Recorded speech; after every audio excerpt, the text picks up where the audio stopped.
तर मंडळी आज लाल माठाची भाजी करते आत्ता. त्यासाठी तेल तापत ठेवलं आहे. त्यात थोडीशी राई टाकणार आहे.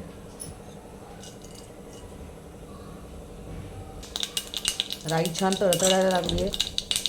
त्यात थोडा हिंग घालते, थोडीशी हळद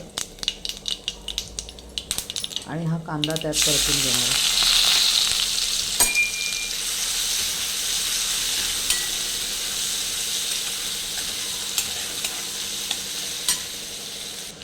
कांदा छान परतला गेला आहे. आता त्यात मी हा लाल माठ चिरून घेतला आहे, तो मी सगळा घालणार आहे.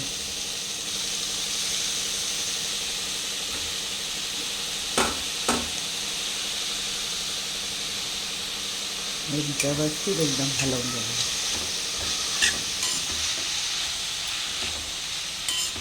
ही एकदम साधी सोपी भाजी आहे. त्याच्यात जास्त काही मसाले मी घालणार नाही आहे. आणि लाल माठ तसा पौष्टिक असल्यामुळे त्याचा पौष्टिकपणा आणि त्याचा रंग तसाच ठेवण्यासाठी मी इतर कोणत्याही मसाल्याचा वापर त्यात करणार नाही आहे. एकदम व्यवस्थित हलवून घेणार आहे ही भाजी मी. तुम्ही बघू शकता भाजी छान परतली गेली आहे. आता मी ह्यात शिजण्यासाठी थोडंसं पाणी घालणार आहे आणि वाफेवर हिला शिजत ठेवणार आहे.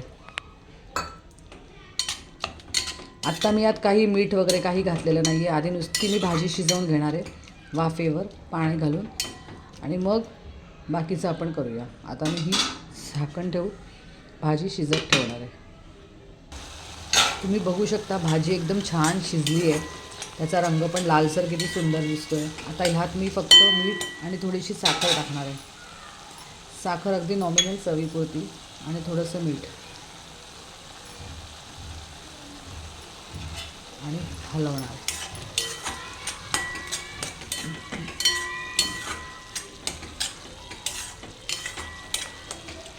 लाल माठाची भाजी मलाही प्रचंड आवडते. ही एक तर पौष्टिक आहे, रक्तवाढीसाठी चांगली आहे. आणि लहान मुलं जर खात नसेल तर आवर्जून त्यांना अशी भाजी करून घाला खायला.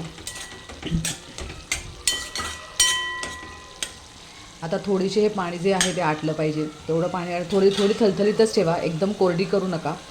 तर थोडंसं पाणी आटतं आहे तोपर्यंत मी ती अशीच उघडी ठेवणार आहे. तर मंडळी, तुम्हाला ही लाल माठाची भाजी कशी वाटली ते नक्की कळवा. चॅनलला लाईक आणि सबस्क्राईब करा. थँक्यू.